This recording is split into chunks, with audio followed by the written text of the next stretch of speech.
Faster Fluency Conversation Club podcast. How do you get help and support solving your big problems?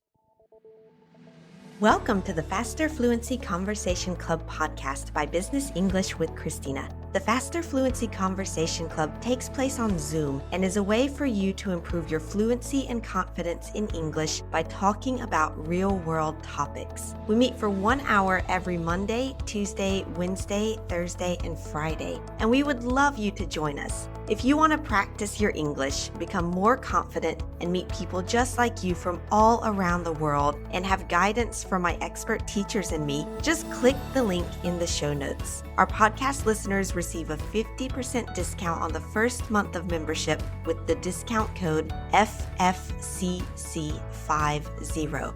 Come and join us today. Hey everybody, Christina here for the Faster Fluency Conversation Club podcast. I hope that you are having a lovely month of March. And today I'm here with Christina over in the US. Christina, how are you doing? Doing pretty good. How are you? Doing well. Glad that spring is slowly springing, as we might say. That it's getting warmer and the days are getting longer. And yeah, that's just nice, I feel like. So yeah, It's doing very good. exciting. Yeah, exactly. It's like, whew, yay. But anyway, so our topic today is, how do you get help and support solving your big problems? And I guess like this could be problems. It could be like personal problems or business or work problems. It could be problems learning a language. So for our listeners, English, for us, maybe other languages. Yeah, I'm just going to ask, how do you get help and support for those kinds of things? I guess it kind of depends on the type of problem. If I have problems like with my marriage and Which communication, I think for everybody example, has at some point. Yeah. problems with friends or Yeah. problems just with life decisions in general, I personally really love to go to the Bible Mm, because I feel like it's super practical. There's a mm. lot of information for like life advice there. Everything. Yeah.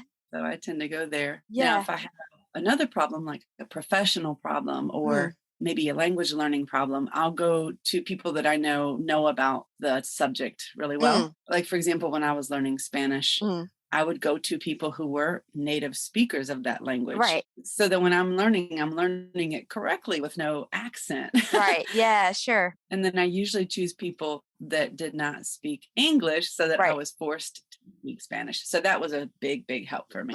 Yeah, I think that's when I was learning French as well. Like I came over to do like a 1 year study abroad program. And so like we have like the welcome orientation and things like that. And of course it's like you're alone, you're in a different country, you don't know anybody. And there's just like a very natural tendency, for like all the like Americans or British or Australian students to kind of get together and all the Spanish speaking students to get together Yeah. because it's just easier. But like and it was nice, but I realized I was like, I've got to get away from these people and like actually go and make that really difficult effort of making friends in a new country, in a new language, if I wanted to reach that goal of learning French during my year of study abroad. So in both of those situations, it's an interesting thing because it's like you're looking for other people to help you. And I guess I don't know if it was like for you, if it was making friends, but for me, it was Yeah. like a social situation and getting those people to like help you and support you and you enjoying their friendship. And I think that was really helpful. Yeah. And like I'm even still friends with some of those people almost 20 years later. And now I feel really old, but that's okay.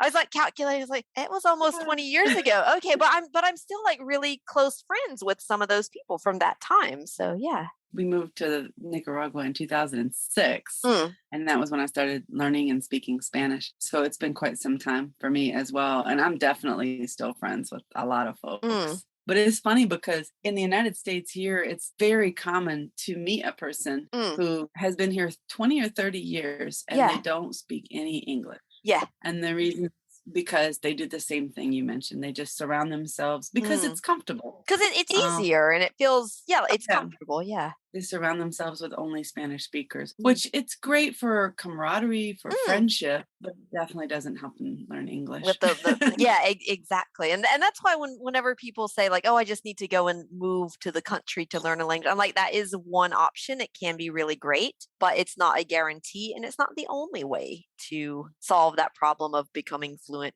in a language. Yeah. And I was gonna say, what's something if I've Like got on other levels professionally, I have also yeah. asked other teachers for Mm, tips, tricks, and advice on teaching certain things. So even mm. professionally with our jobs, I feel like we can do that. Yeah, Um, oh yeah. And like there's a lot of just like professional like networking groups or associations. Like I'm on Facebook, I'm in a couple of Facebook groups for trainers, specifically hmm, trainers in France. And it's like whenever we have a question or a problem like with the administrative stuff, it's like, "Oh, are you guys having a problem with this thing or I have to do this? Has anyone ever done that?" And it's very supportive just to be able to talk to other people in your maybe your industry to get help from them, because sometimes it's like you're stuck on a problem for like months or weeks or months, and then you just ask somebody and they're like, either it's like, here's what I did, here's a link to an article that explains it, or they can explain what they did, and it just like saves you a lot of time and frustration and energy and all of that. Yeah.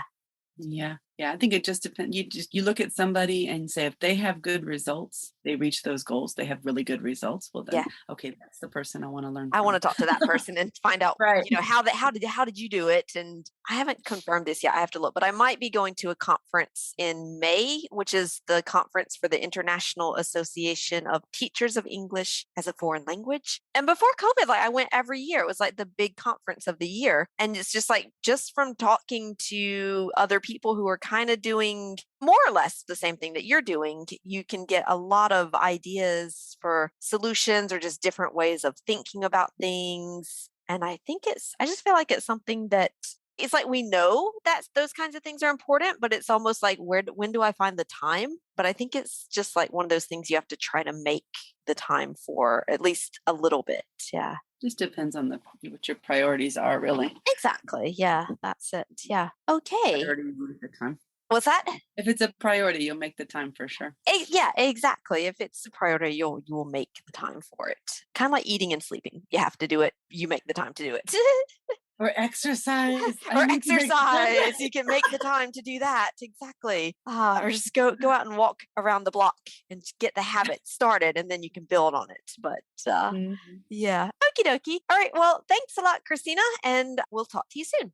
All right. See you later. Thank you for listening again this week. As a bonus for our listeners, we now offer the transcript of this episode for free so you can read after listening. Our goal is to help you improve all aspects of your English. And when you become a member of the Faster Fluency Conversation Club, each week you also get exercises on grammar, vocabulary, pronunciation, and more directly connected to the topic of the conversation each week. In addition to the daily speaking practice in the club, you'll also make friends around the world with professionals just like you, so you have fun learning and remember what you learned better. And because you listen to this podcast, you get a 50% discount on your first month of membership.